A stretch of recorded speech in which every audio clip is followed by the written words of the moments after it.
Hari ini kita lanjutkan Bapak-Ibu rahmati Allah Subhanahu wa taala, berikutnya yang keempat berarti.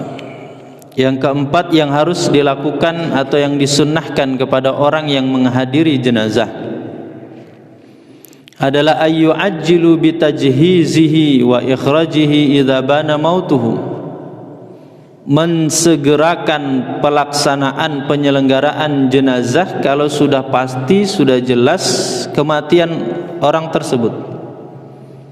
Tajhiz itu mulai dari memandikan, mulai dari mengkafani, kemudian menyolatkan, sampai kemudian memakamkan, itu disebut dengan tajhiz.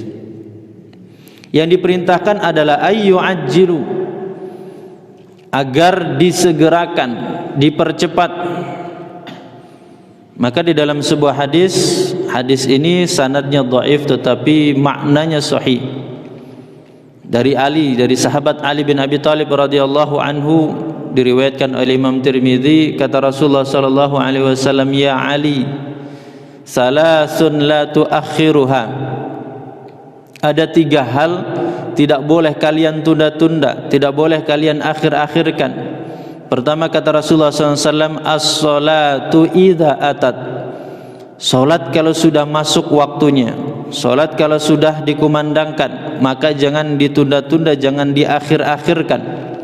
Ini yang pertama. Kemudian yang kedua, kata Rasulullah SAW, wal janazatu idza hadarat. Jenazah kalau sudah pasti, sudah jelas tentang kematiannya, maka segera ditajhiz, segera diselenggarakan, tidak boleh diakhir-akhirkan. Dan yang ketiga, kata Rasulullah SAW, wal ayyimu idza wajadat laha kuf'an. Seorang wanita atau sebaliknya laki-laki yang sudah masa kufu, sudah ada pasangannya yang sekufu, maka harus disegerakan untuk dilangsungkan pernikahannya. Dalam hadis ini salah satunya disebutkan oleh Rasulullah SAW yang tidak boleh diakhir-akhirkan, tidak boleh ditunda-tunda adalah penyelenggaraan jenazah. Kenapa tidak boleh ditunda-tunda atau diakhir-akhirkan?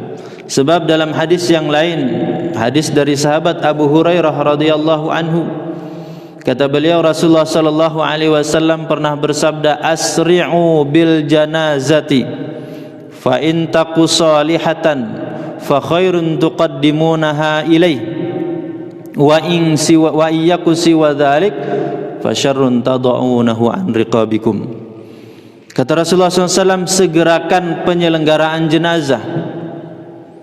Sebab kata Rasulullah, apabila jenazah itu, si mayit itu adalah orang yang soleh atau wanita yang solihah, maka sesungguhnya fa khairun tuqaddimunaha ilaihi, sesungguhnya kamu telah mempersembahkan kebaikan kepada si mayit atau jenazah ini.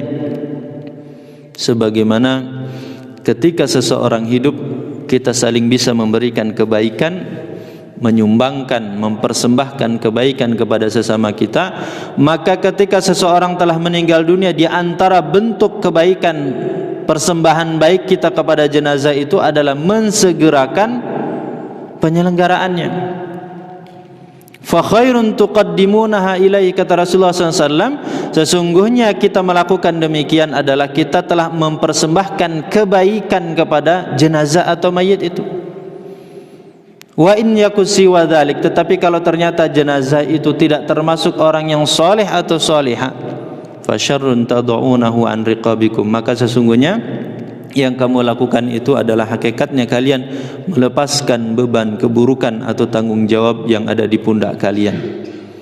Bapak Ibu hadirin hadirat rahmati Allah Subhanahu wa taala, maka perintah atau yang disunnahkan di dalam persoalan jenazah itu kita segerakan, bukan diakhir-akhirkan, ditunda-tunda. Tidak boleh kemudian mengakhirkan, menunda pelaksanaan penyelenggaraan jenazah, kecuali kalau alasannya itu adalah alasan yang justru memberikan kebaikan kepada jenazah.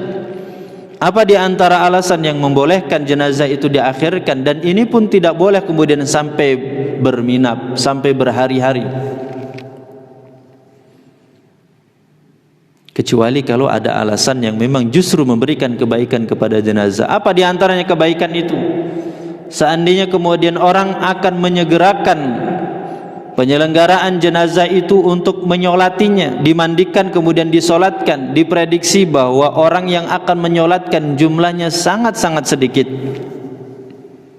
Jumlahnya sangat-sangat sedikit, tidak memungkinkan, karena memang menyolatkan jenazah, semakin banyak yang menyolatkan, berarti semakin baik, semakin banyak kebaikan yang akan didapatkan oleh si mayit. Sebab dalam solat jenazah si mayit itu didoakan, Allahumma ighfir lahu warhamhu wa'afihi wa'fu anhu, didoakan oleh kaum muslimin. Maka ini kebaikan bagi si mayit. Kalau ternyata diperkirakan, diprediksi, atau justru sudah bisa dipastikan bahwa orang yang akan menyolatkan jumlahnya sangat sedikit, sementara menyolatkan jenazah itu semakin banyak adalah semakin baik, maka boleh diakhirkan. Semestinya harus disolatkan setelah zuhur, tetapi kemudian diakhirkan sampai kemudian waktu solat setelah solat asar. Masih ada toleransi, dibolehkan. Tetapi kalau selain itu, bukan karena alasan itu, bukan karena alasan untuk kebaikan si mayit, maka termasuk yang tidak dibolehkan. Karena Rasulullah mengatakan asri'u, itu maknanya perintah. Berarti perintah itu menunjukkan wajib, menunjukkan tekanan, menunjukkan anjuran yang begitu keras dari Rasulullah sallallahu alaihi wasallam.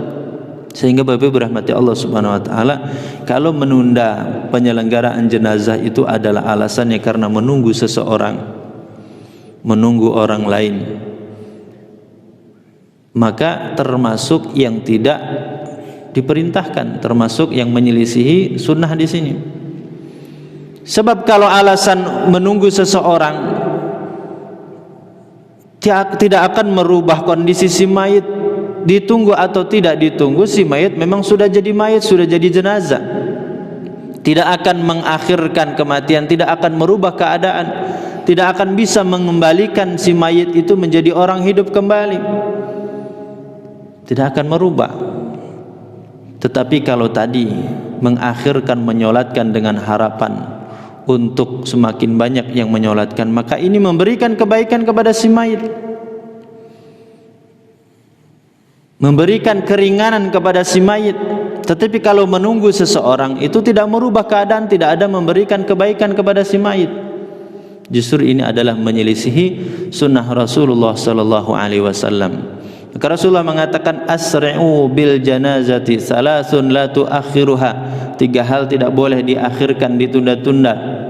Salah satunya adalah al janazatu idza hadarat, jenazah apabila telah tiba. Bapak Ibu rahmati Allah Subhanahu wa taala, di dalam hadis Abu Hurairah tadi Rasulullah menyebutkan alasannya. Kenapa harus disegerakan? Kata Rasulullah SAW, fa in taqu salihatan, kalau jenazah itu termasuk orang yang taat, orang yang soleh atau solihah, fa khairun tuqaddimunaha ilaihi, maka sesungguhnya kamu mempersembahkan kebaikan kepada orang itu, kepada jenazah itu. Sebab ketika seseorang akan meninggal dunia, di dalam banyak riwayat, di dalam banyak hadis disebutkan bahwa ketika seseorang akan meninggal dunia, maka Allah perlihatkan tempatnya dia kelak. Kalau dia termasuk orang yang taat, orang yang soleh, maka Allah perlihatkan nikmat-nikmat alam kubur, Allah perlihatkan tempatnya di surga. Sehingga orang yang demikian, orang yang soleh, orang yang soleh, orang yang taat itu, dia semakin cepat, dia semakin ingin berjumpa dengan Allah Subhanahu wa taala. Ketika dia melihat bahwa tempat dia nanti adalah tempat yang menyenangkan, tempat yang indah, tempat yang nikmat, maka dia ingin bersegera untuk ada di tempat itu.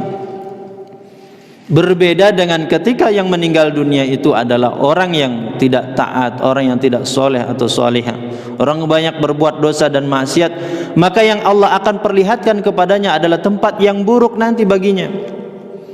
Makanya dalam pertemuan yang lalu kita sampaikan, orang yang tidak taat termasuk tentu adalah orang yang kafir, orang yang ingkar kepada Allah Subhanahu wa taala. Ketika akan dicabut nyawanya, dia menolak, maka dipaksa oleh malaikat.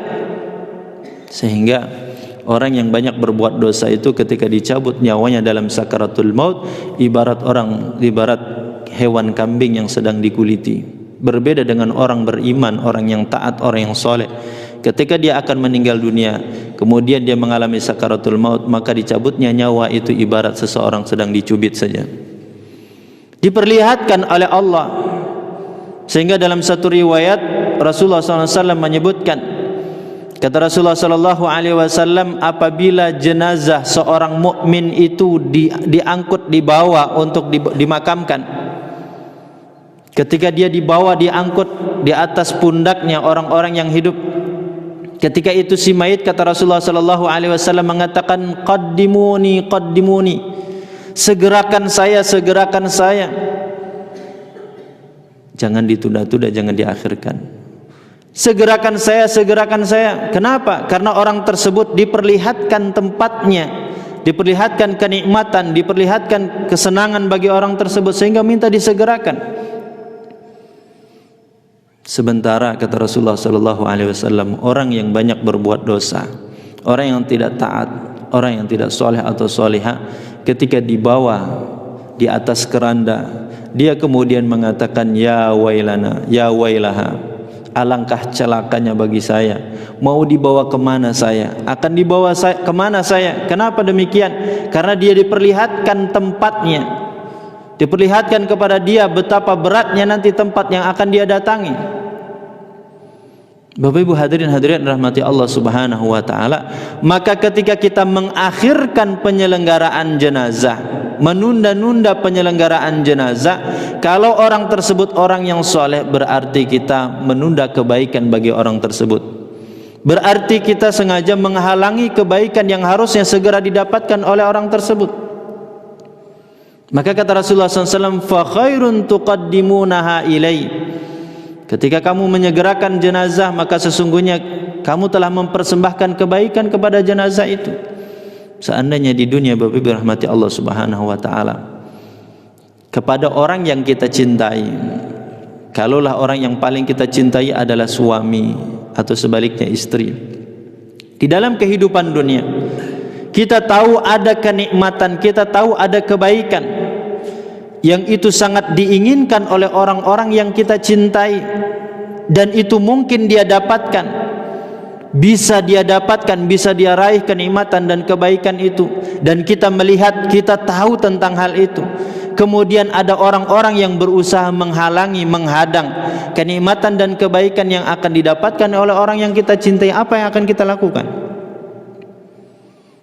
Kalaulah seandainya itu boleh kita contohkan berupa materi, berupa uang. Ada suami kita, kita tahu, melihat bahwa dia akan mendapatkan uang itu. Mungkin dia dapatkan, bisa dia dapatkan, dia bisa peroleh. Tetapi kemudian ada orang yang berusaha menghalangi, ada orang yang berusaha untuk menghadang suami kita untuk mendapatkan uang itu. Apa yang akan kita lakukan? Dengan segenap jiwa dan raga, dengan segenap kemampuan, kita pasti akan melawan, kita pasti akan menolak agar suami kita segera mendapatkan itu. Demikian juga sebaliknya.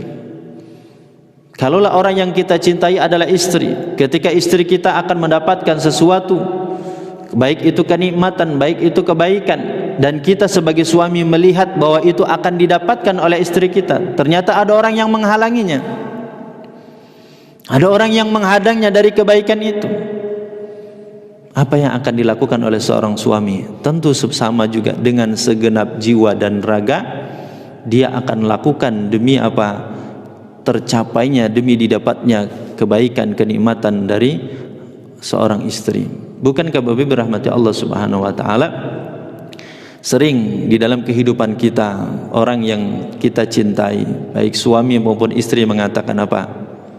Siang dan malam bekerja, siang dan malam berusaha demi apa? Kebahagiaan, demi kebaikan orang-orang yang dia cintai. Seorang suami bekerja, terkadang ada yang sampai 24 jam dia lembur bekerja. Sebaliknya juga ada seorang istri bekerja 24 jam lembur, atau bahkan separuh hari dia bekerja. Ketika ditanya, kenapa anda lakukan setiap hari seperti ini? Kenapa anda bekerja sedemikian rupa setiap hari? Jawabannya apa?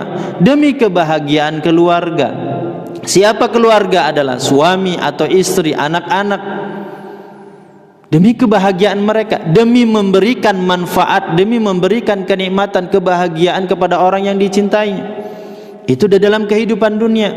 Ternyata ketika seseorang telah meninggal, orang yang kita cintai pun sama, ketika dia adalah orang yang soleh, orang yang taat, orang yang ahli ibadah, ketika dia telah meninggal dunia, maka yang harus dia dapatkan adalah kenikmatan di alam kubur. Yang harus dia dapatkan adalah kebahagiaan di alam kubur yang harus segera dia dapatkan. Maka kita, keluarga orang yang mencintainya, harusnya mensegerakan ia untuk mendapatkan itu semua. Bapak Ibu hadirin hadirat rahmati Allah Subhanahu wa taala, di dalam hadis yang lain diriwayatkan oleh Imam Muslim, Rasulullah sallallahu alaihi wasallam ketika melewati jenazah, Rasulullah sallallahu alaihi wasallam mengatakan, mustarihun wa mustarahun min, mustarihun wa mustarahun min. Didengar oleh para sahabat Rasulullah sallallahu alaihi wasallam, "Ya Rasulullah, apa yang Anda maksud dengan kata-kata al-mustarih wal mustarahu min?" Kata Rasulullah sallallahu alaihi wasallam, sesungguhnya seorang mukmin, jenazah seorang mukmin, apabila dia telah meninggal dunia, maka orang tersebut yastarihu min nasabid dunya wa adhaha. Sesungguhnya kata Rasulullah sallallahu alaihi wasallam, seorang mukmin apabila telah meninggal dunia, maka yastarih, dia telah terbebas, dia telah beristirahat dari apa? Nasabid dunya, kepenatan dan kepanikan kehidupan dunia. Yastarihu min nasabid dunya. Kalau itu berkaitan dengan pekerjaan, maka dia telah bebas, telah selesai, telah tenang dari kesibukan memikirkan tentang pekerjaan, tentang nafkah, tentang seluk-beluk kesulitan dan kepayahan di dalam kehidupan dunia. Yastarihu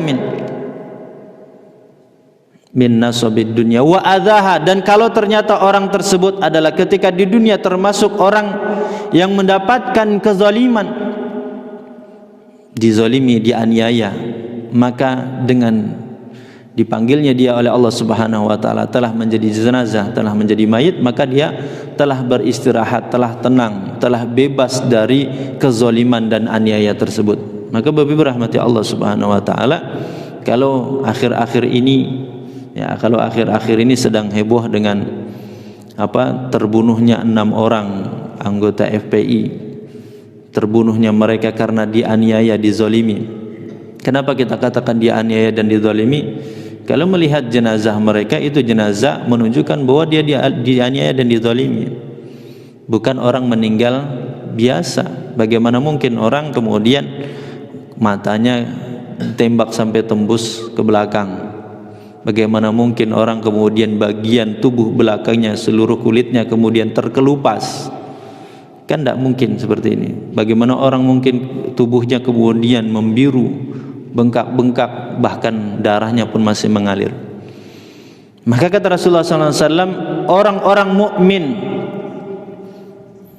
ketika dia telah meninggal dunia, maka yastarihu min nasabid dunya, dia sudah beristirahat, dia sudah tenang, sudah bebas dari kepenatan, kepayahan, kesulitan, kalau itu aniaya dan kezaliman di dunia ini. Apalagi orang tersebut matinya karena dizalimi. Orang tersebut matinya karena dizalimi, ya sudah selesai, dia sudah tenang, atau bahkan sudah bahagia kan. Tinggal menunggu kelak di yaumil qiyamah meminta keadilan di hadapan Allah Subhanahu wa taala.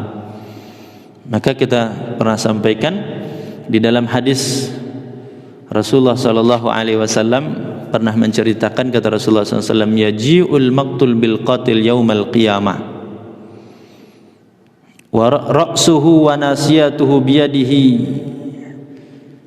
wa audajuhu taskhabu daman hatta yudnihi minal arsh fa yaqulu ya Rabb salhu lima qatalani. Kata Rasulullah SAW, kelak di yaumil qiyamah, orang yang terbunuh dengan cara zalim, dizalimi, dianiaya, kelak di yaumil qiyamah itu akan menyeret orang yang membunuh. Dari mana dia menyeret? Menyeret dari bagian ubun-ubunnya, rambutnya ditarik oleh orang yang terbunuh, diseret, bukan ditarik ya, kalau begitu diseret. Dari bagian rambut, bagian ubun-ubunnya diseret oleh orang yang terbunuh. Sambil kata Rasulullah sallallahu alaihi wasallam, orang yang membunuh di dunia dengan cara zalim ini, audajuhu taskhabu daman, bagian lehernya berlumuran darah. Diperlihatkan oleh Allah, mungkin di dunia orang bisa menghilangkan jejak. Di dunia orang bisa menutupi, menghapuskan segala perbuatannya kalau itu berkaitan dengan pembunuhan. Tetapi kalau di yaumil qiyamah, apa kata Rasulullah? Audajuhu taskhabu daman, lehernya itu berlumuran darah, diperlihatkan oleh Allah kepada seluruh makhluk. Hatta yudnihi minal arsh, sampai kata Rasulullah SAW, orang yang terbunuh secara zalim tadi menyeret orang tersebut sampai sedekat-dekatnya kepada Allah, dekat dengan arsh. Tidak ada batas dia dengan Allah. Sebagaimana di dunia orang kecil ada pembatas, ada penghalang menuntut hak dan keadilannya di depan hukum. Tapi kalau di yaumil qiyamah, hatta yudnihi minal arsh, sampai sedekat-dekatnya dengan Allah, enggak ada yang menghalangi dia, enggak ada yang membatasi dia. Enggak perlu lagi yang namanya kuasa hukum, tidak perlu lagi pengacara, tidak perlu lagi perantara. Orang yang terzalimi bisa langsung menghadap kepada Allah sedekat-dekatnya. Fayaqul, maka orang yang terbunuh dengan kezaliman tadi mengatakan kepada Allah, ya Rabb, wahai Rabbku, salhu, tanya si fulan ini, lima qatalani, kenapa dia dulu di dunia membunuh saya? Apa dosa saya? Apa kesalahan saya sampai saya dibunuh secara zalim? Tanyakan kepada dia, ya Allah. Bapak berahmati Allah Subhanahu wa taala, di dunia mungkin orang terzalimi tidak bisa dia menuntut haknya. Kalau sudah meninggal dunia, bagaimana dia menuntut haknya? Maka cara satu-satunya ya dia nanti di hadapan Allah.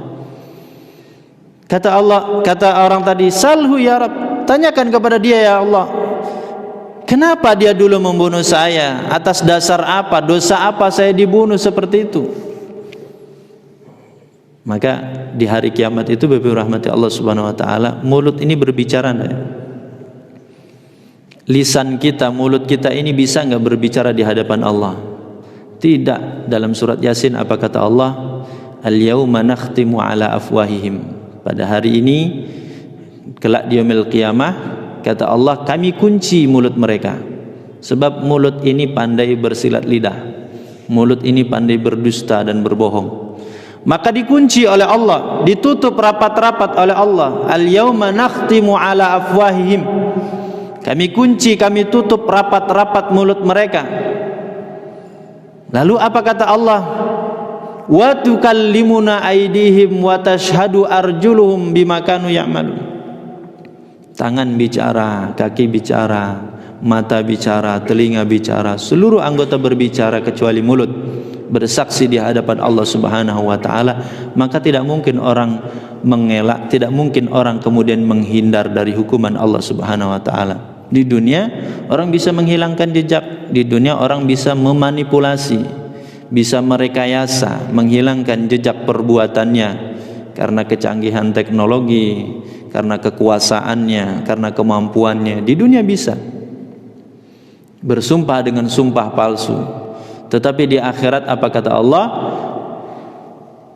Al-yauma nakhtimu ala afwahihim, pada hari ini aku kunci rapat mulut mereka. Wa tukallimuna aydihim wa tashhadu arjuluhum, berbicara seluruh anggota tubuh untuk bersaksi di hadapan Allah Subhanahu wa taala. Kalau sudah di hadapan Allah kemudian bersaksi, maka persaksiannya akan pasti benar karena yang berbicara anggota tubuh, lisan ditutup. Ketika itu kalau tidak mampu menjawab, menjelaskan kenapa dia membunuh, maka balasannya apa kata Allah dalam surat An-Nisa?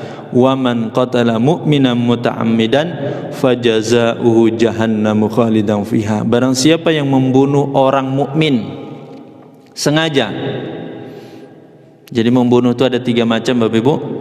Ada namanya qatlul amdi, membunuh dengan sengaja. Ada qatlus syibhul amdi, membunuh tapi tidak sengaja, mirip sengaja tapi tidak sengaja. Yang ketiga qatlul khata', membunuh karena salah.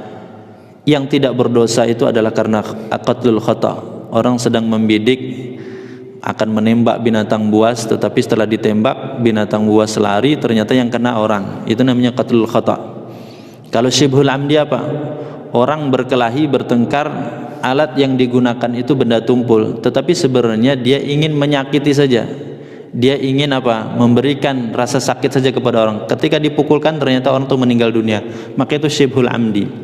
Tapi kalau orang berkelahi, orang bertengkar, yang digunakan itu memang benda tajam, yang digunakan itu alat-alat yang memang mematikan, maka itu disebut dalam fikih Islam qatlul amdi, pembunuhan secara sengaja. Apa kata Allah Subhanahu wa taala dalam surat An-Nisa?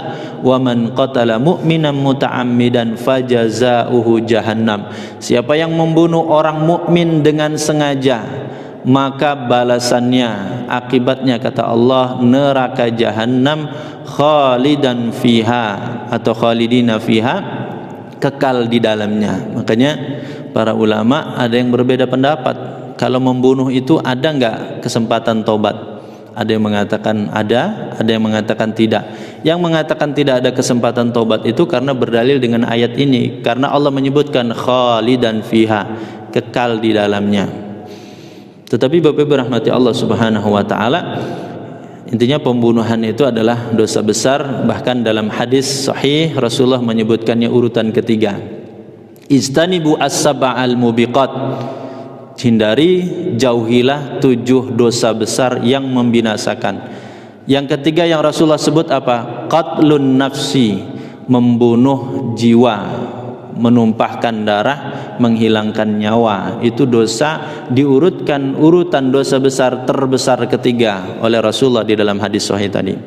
Bapak Ibu rahmati Allah Subhanahu wa taala, kembali kepada hadis tadi, bahwa orang beriman kata Rasulullah SAW, yastarihu min nasabid dunya wa adzaha. Orang beriman kenapa ketika telah meninggal dunia harus disegerakan penyelenggaraan jenazahnya?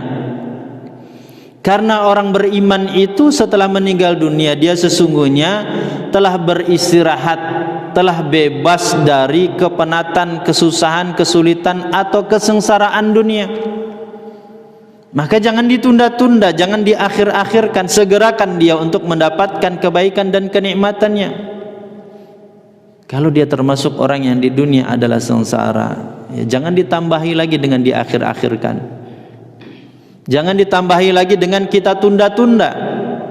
Segerakan. Makanya dalam hadis tadi, mayit jenazah itu mengatakan qaddimuni, qaddimuni, segerakan saya, segerakan saya, segerakan saya. Seandainya jenazah itu bisa berbicara, seandainya jenazah itu kemudian bisa menyampaikan sesuatu dan didengar oleh orang yang hidup, maka itulah kata Rasulullah SAW kata-kata yang diucapkan orang yang ada di dalam keranda atau jenazah itu, qaddimuni, segerakan saya.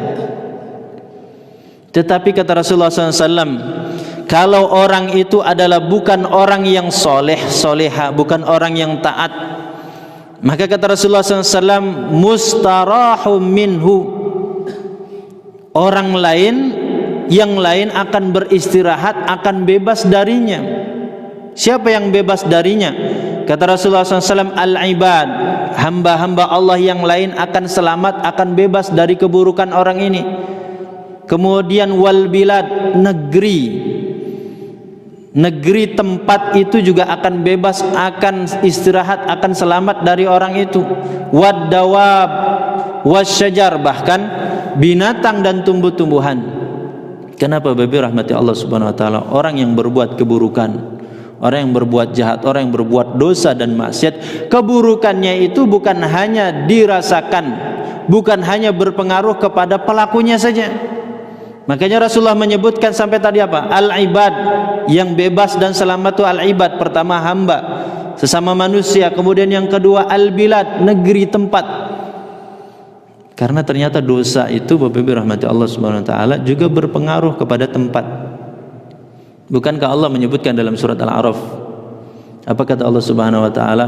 Walau amana ahlul qura la fatahna alaihim barakatim minas sama'i wal ardh walakin kadzdzabu fa akhadnahum bima kanu yaksibun. Seandainya penduduk satu negeri itu beriman, artinya taat, soleh dan baik, apa pengaruhnya kepada alam? Kata Allah Subhanahu wa taala, "Fatahna 'alaihim barakatim minas sama'i wal ard." Bumi bahkan langit itu mengeluarkan, memberikan keberkahan-keberkahan. Tempat itu jadi tempat yang berkah. Walakin kadzabu, akan tetapi mereka mendustakan, fa akhadnahum bima kanu yaksibun, tetapi karena mereka mendustakan, berbuat dosa, berbuat maksiat, berbuat keburukan, maka apa? Tempat pun bisa menjadi tempat yang tidak berbarokah. Tempat pun menjadi tempat yang tidak berbarokah. Sama ketika orang itu adalah orang yang taat, orang yang peduli dengan ilmu, maka orang yang demikian dimintakan ampun kepada Allah Subhanahu wa taala, bukan hanya oleh malaikat, bahkan oleh ikan-ikan yang ada di lautan.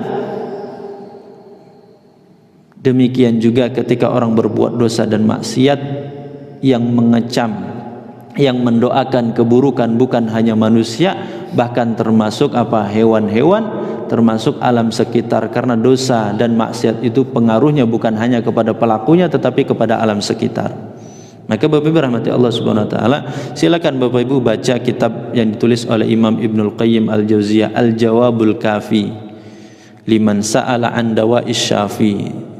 Itu kitab mengupas panjang lebar tentang pengaruh dosa. Apakah dosa hanya berakibat pengaruhnya kepada orang yang melakukan saja? Orang yang melakukan hatinya jadi keras, orang yang melakukan terhalang dari kebaikan, orang yang melakukan kemudian dijauhkan dari rizki Allah Subhanahu wa taala, orang yang melakukan dosa akhirnya kemudian dihilangkan keberkahan dari dirinya.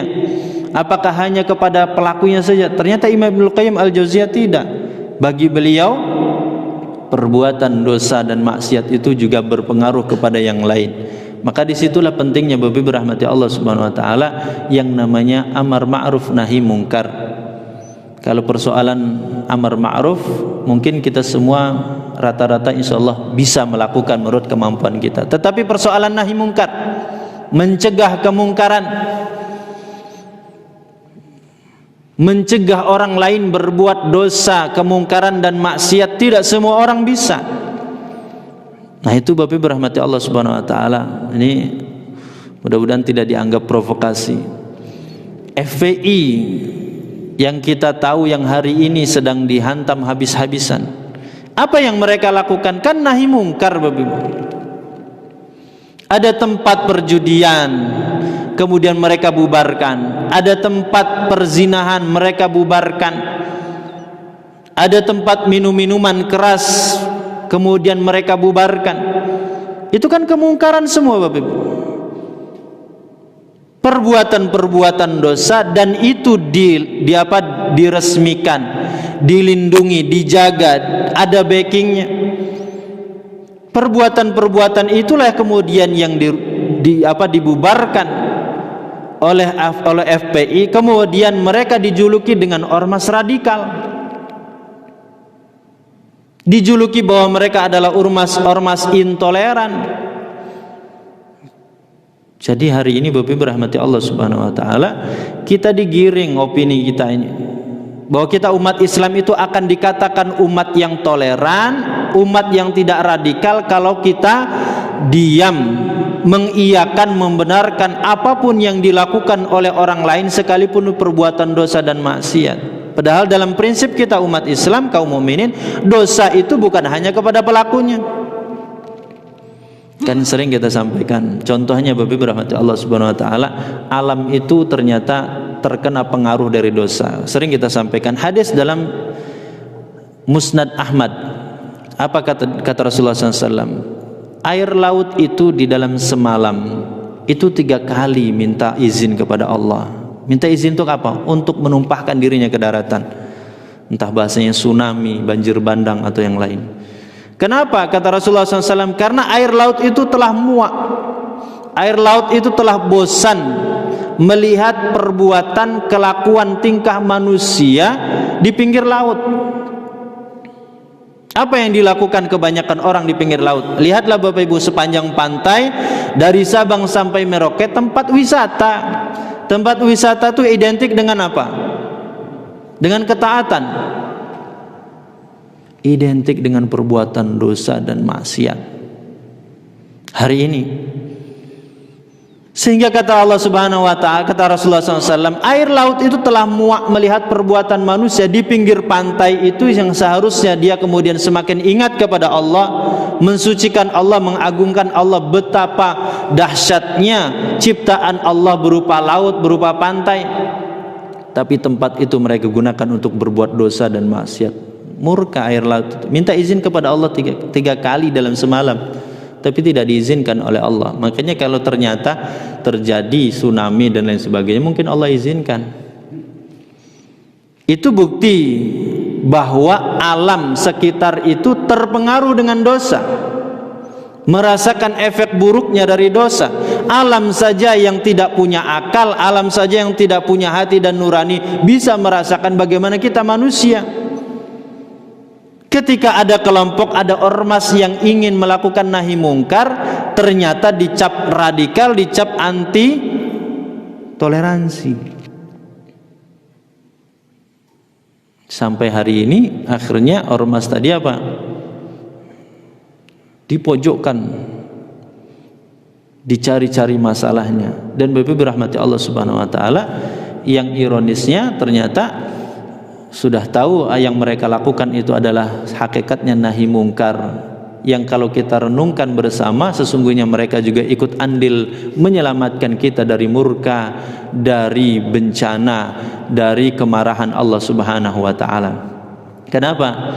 Kalau kata Rasulullah sallallahu alaihi wasallam, kalau dosa dan maksiat ini udah merata, merajalela, orang minum minuman khamr dibiarkan, orang berjudi dibiarkan, orang berzina dibiarkan, sudah menjadi hal yang biasa, menjadi sesuatu pemandangan perbuatan yang dianggap tidak masalah, tidak berdosa, tidak apa, maka kata Rasulullah SAW, yusiku ayya ummahumul adab, hampir-hampir Allah akan meratakan azab dan siksanya. Harusnya kita berterima kasih, harusnya kita tidak mampu melakukan nahi mungkar, berterima kasih kepada ormas itu. Tapi mungkin karena kejahilan sebagian besar kaum muslimin, tidak jarang di antara kaum muslimin yang akhirnya justru terpengaruh, termakan dengan kata-kata bahwa mereka adalah ormas intoleran, ormas yang radikal, sehingga mencela perbuatan yang dilakukan oleh mereka. Bapak Ibu hadirin hadirat rahmati Allah Subhanahu wa taala, seandainya di dunia ini hukum yang berlaku adalah hukum Allah, hukum yang berlaku adalah hukum Allah Subhanahu wa taala, maka mereka tidak akan diperlakukan demikian.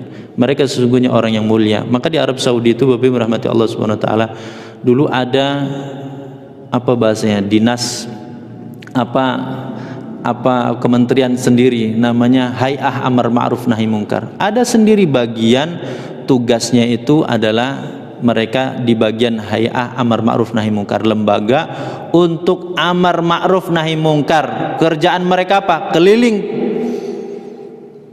ke kota-kota, ke daerah-daerah, yang mereka sweeping, yang mereka bersihkan, yang mereka bubarkan apa? Tempat-tempat berpotensi terjadinya perbuatan maksiat, tempat biliar bisa berpotensi terjadi perbuatan dosa dan maksiat, maka mereka datangi. Kalau ternyata ada potensi pelanggaran, maka langsung mereka bubarkan. Tempat-tempat diskotik dan tempat-tempat yang mengarah kepada potensi berbuat dosa dan maksiat. Tapi hari ini di tempat kita, tempat-tempat seperti itu, tempat-tempat yang tidak bisa terjamah. Kalau ada orang yang kemudian menghalangi mereka, justru dituduh intoleran, radikal dan lain sebagainya. Bapak Ibu hadirin hadirat rahmati Allah Subhanahu wa taala. Maka kembali kepada pembahasan tadi, hadis tadi, bahwa orang yang tidak soleh, orang yang tidak taat, orang yang banyak berbuat dosa dan maksiat, maka meninggalnya orang itu, kata Rasulullah SAW, yastarihu minhul ibad, hamba Allah, manusia itu beristirahat, bebas dari keburukan, kejahatan orang tersebut. Yastarihu minhul bilad, bahkan tempat pun, negeri pun beristirahat, bebas dari orang ini. Waddawabu wasyajar, bahkan binatang-binatang dan tumbuh-tumbuhan pun bebas, selamat dari orang itu. Makanya ada hadis Rasulullah SAW, inna syarron nasi manittaqahun nasu li syarrihi, seburuk-buruk manusia adalah manusia yang dijauhi oleh orang lain. Karena apa? Karena kejahatannya. karena perbuatan dosa dan maksiatnya, dijauhi oleh manusia. Nah, kelak orang yang banyak berbuat dosa dan maksiat ketika meninggal dunia, kata Rasulullah SAW, sesungguhnya banyak yang beristirahat, banyak yang bebas darinya. Yastarihu minhul ibad wal bilad wad dawabu wasyajar. Tidak hanya manusia, alam sekitar bahkan tumbuhan dan hewan pun beristirahat bebas dari keburukan dan kejahatan orang itu. Maka Bapak Ibu rahmati Allah Subhanahu wa taala, orang yang tidak taat, orang yang tidak soleh, ketika meninggal dunia disegerakan pemakaman mereka, disegerakan memandikannya, menyolatkannya. Maka kata Rasulullah SAW, fasyarrun tad'unahu an riqabikum, sesungguhnya kamu telah melepaskan beban tanggung jawab yang berat. Bahkan Rasulullah menyebutkan syarrun, keburukan dari diri kalian. Kalian lepaskan tanggung jawab beban berat itu, karena ini orang banyak berbuat dosa dan maksiat di dalam kehidupannya. Tapi kalau orang itu soleh, kata Rasulullah SAW, fa khairun tuqaddimunaha ilai, kamu telah memberikan, mempersembahkan kebaikan kepada orang itu. Bapak Ibu hadirin hadirat rahmati Allah Subhanahu wa taala, itu yang keempat atau ketiga. Kemudian yang terakhir adalah yang dilakukan oleh orang yang menghadiri jenazah, hendaknya menguburkan si mayit itu di tempat dia meninggal dunia. Bapak Ibu hadirin hadirat rahmati Allah Subhanahu wa taala, kita dapatkan betapa banyak para sahabat Rasulullah sallallahu alaihi wasallam aslinya dari Madinah, ternyata dimakamkan di Palestina. Ada sahabat aslinya dari kota Mekah, ternyata dimakamkan di Yaman. Ada sahabat aslinya dari Mekah, ternyata dimakamkan di Madinah. Ini para sahabat Rasulullah sallallahu alaihi wasallam, termasuk Rasulullah sallallahu alaihi wasallam. Rasulullah kan aslinya dari Mekah, tetapi beliau dimakamkan di Madinah. Menunjukkan apa? Hendaknya orang yang meninggal dunia itu dimakamkan di tempat dia meninggal, tidak dipindahkan ke yang lain. Salah satu alasannya, sebabnya diantaranya juga supaya tidak menunda-nunda, mengakhir-akhirkan, memperlambat penyelenggaraan jenazah tersebut. Bayangkan orang dari Jakarta dibawa pulang kampung, berapa waktu dia tunda, dia akhirkan penyelenggaraan jenazah itu. Ini diantara hikmahnya. Tetapi juga contoh para sahabat, termasuk Rasulullah sallallahu alaihi wasallam. Rasulullah penduduk kota Mekah, kelahiran Rasulullah di Mekah. Ketika Rasulullah meninggal dunia di Madinah, ternyata Rasulullah tidak dimakamkan di kota Mekah. Dalam sebuah hadis, Rasulullah sallallahu alaihi wasallam pernah mengatakan, Rasulullah itu sangat cinta kepada kota Mekah. Rasulullah sallallahu alaihi wasallam itu sangat rindu dengan kota Mekah. Kenapa? Karena Mekah itu tempat kelahiran beliau, tempat besarnya beliau, sehingga wajar kalau beliau rindu. Rasulullah sallallahu alaihi wasallam ingin kembali ke Mekah, cinta kepada kota Mekah. Tetapi ternyata ketika beliau meninggal dunia, Rasulullah sallallahu alaihi wasallam tidak dimakamkan di Mekah, tetapi dimakamkan di kota Madinah. Apalagi para sahabat Rasulullah sallallahu alaihi wasallam. Kalau kita baca sejarah biografi para sahabat Rasulullah SAW, kita akan temukan betapa banyaknya mereka yang ternyata mereka meninggal dunia dimakamkan bukan di tempat kelahiran mereka, tetapi dimakamkan di mana tempat mereka meninggal dunia. Salah satu alasannya adalah tadi, supaya tidak mengakhir-akhirkan, tidak menunda-nunda penyelenggaraan jenazah itu, sehingga kalau itu orang yang soleh, tidak kemudian menahan kebaikan yang akan dia dapatkan. Kalau orang yang tidak baik dan tidak soleh atau soleha, maka sesungguhnya kita telah melepaskan tanggung jawab dan beban berat dari pundak kita.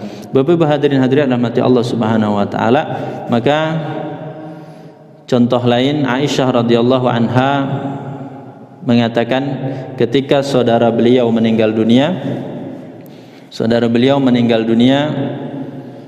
di Habasyah, kemudian dimakamkan di Habasyah. Kata Aisyah radhiyallahu anha, sebenarnya saya sedih, sebenarnya saya ingin saudaraku dimakamkan kembali ke kota Madinah atau kota Mekah, tetapi apa? Karena meninggal dunia itu perintahnya adalah dimakamkan di tempat meninggal dunia, maka saudaranya Aisyah itu dimakamkan di Habasyah. Ada lagi riwayat menyebutkan bahwa ketika para syuhada Uhud, perang Uhud itu gugur, banyak keluarga-keluarga syuhada Uhud ingin membawa jenazah mereka dimakamkan di kota Madinah. Padahal antara Bukit Uhud dengan kota Madinah itu jarak yang sangat dekat, masih bisa terlihat, hanya beberapa kilo saja, mungkin antara 2 kilo atau 3 kilo. Tetapi ketika itu terdengar, maka Rasulullah memerintahkan para sahabat, keluarga orang-orang tadi, untuk mengembalikan para jenazah, para syuhada Uhud tetap dimakamkan, dikebumikan di Uhud, tempat mereka terbunuh atau tempat mereka meninggal dunia. Bapak Ibu hadirin hadirat rahmati Allah Subhanahu wa taala. Inilah dua atau kelanjutan dari pembahasan apa yang harus dilakukan oleh orang yang menghadiri jenazah. Di antaranya adalah menyegerakan penyelenggaraan jenazah, kemudian memakamkan di tempat yang dia meninggal dunia, kecuali ada alasan-alasan yang memang itu secara syar'i dibenarkan. Mengakhirkan jenazah kalau ternyata untuk memperbanyak jumlah orang yang sholat, maka dibolehkan. Kalau ada pertanyaan kenapa Rasulullah SAW ketika wafat dimakamkannya ternyata terlambat, Rasulullah meninggal dunia di hari Senin, tapi kemudian Rasulullah SAW dimakamkan kalau tidak salah hari Rabunya. Ini kan Rasulullah diakhirkan pemakamannya. Jawabannya apa Bapak Ibu? Jawabannya kata para ulama, ketika itu sepeninggal Rasulullah SAW, kaum muslimin terguncang, kaum muslimin heboh dan terguncangnya seperti sahabat Umar bin Khattab. Kata sahabat Umar bin Khattab radhiyallahu anhu, siapa yang mengatakan Rasulullah meninggal dunia, saya akan penggal lehernya. Enggak terima. Sahabat Umar bin Khattab radhiyallahu anhu lupa bahwa Rasulullah juga manusia, Rasulullah juga hamba Allah yang pasti mengalami kematian.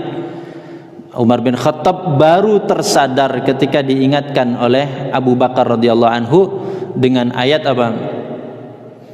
Wa ma Muhammadun illa rasulun qad khalat min qablihi ar-rusul afa immata aw inqalabtum ala aqabikum.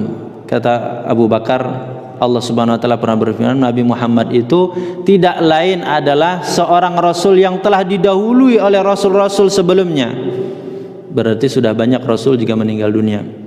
Maka kata Allah dalam ayat itu yang disampaikan oleh sahabat Abu Bakar, apakah ketika Rasulullah wafat kalian akan berbalik kembali menjadi murtad atau tidak beriman lagi? Maka ketika itu sahabat Umar bin Khattab radhiyallahu anhu langsung tersadar bahwa Rasulullah pun manusia mengalami kematian. Apalagi bentuk keguncangan para sahabat.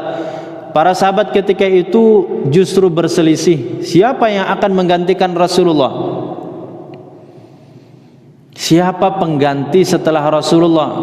Maka orang-orang Madinah berkumpullah di sebuah tempat disebut Bani Saqifah untuk memutuskan siapa pengganti setelah Rasulullah. Mereka menentukan satu orang. Akhirnya kaum muhajirin pun berpikir, ternyata orang yang lebih layak adalah orang-orang dari muhajirin. Maka para sahabat berpikir keras, bermusyawarah, memikirkan siapa pengganti Rasulullah, sehingga menyebabkan mereka tertunda mengurus jenazah Rasulullah sallallahu alaihi wasallam. Maka kata para ulama, persoalan kepemimpinan, persoalan sultan, penguasa, itu persoalan yang sangat penting di dalam Islam. Buktinya Rasulullah, jenazah penyelenggaraan beliau diakhirkan karena para sahabat lebih mementingkan menyelesaikan persoalan kepemimpinan. Bapak Ibu hadirin hadirat rahmati Allah Subhanahu wa taala. Maka kata para ulama, kasus wafatnya Rasulullah tidak boleh dikiaskan, tidak boleh dijadikan dalil hari ini untuk kita mengakhirkan, menunda-nunda penyelenggaraan jenazah, kecuali kalau itu karena alasan syar'i. Kalau ternyata karena alasannya adalah alasan waktunya, setelah subuh meninggal dunia, kan tidak boleh setelah subuh menyolatkan gitu. Kan tidak boleh setelah asar menyolatkan. Larangan menyolatkan atau solat setelah subuh dan solat asar itu kalau kata para ulama, di antara Imam Syafi'i, kalau tidak ada alasannya. maka dibolehkan solat atau menyolatkan jenazah setelah solat subuh, setelah solat asyar, walaupun itu waktu yang dilarang, sebab itu disebut dengan zawatul asbab, solat-solat yang ada sebabnya. Sebabnya apa? Sebabnya menyolatkan jenazah, atau orang masuk ke dalam masjid, tahiyatul masjid, atau orang selesai dari berwudu dan yang lain-lainnya. Bapak Ibu hadirin hadirat rahmati Allah Subhanahu wa taala, yang terakhir adalah sebenarnya berkaitan dengan masalah hutang. Ini sudah kita bahas pada pembahasan sebelumnya. Intinya orang yang meninggal dunia punya tanggungan hutang, maka ahli warisnya berkewajiban menyelesaikan tanggungan hutang. Kalau ternyata harta si mayit itu akan habis dengan hutangnya, maka lebih baik dihabiskan dengan apa? Dengan dia lepas dari tanggungan hutang, daripada harta itu dibagi-bagi kepada ahli waris sementara dia punya tanggungan hutang. Jadi harta waris tidak boleh dibagi dulu sebelum si mayit tanggungan hutangnya dibebaskan.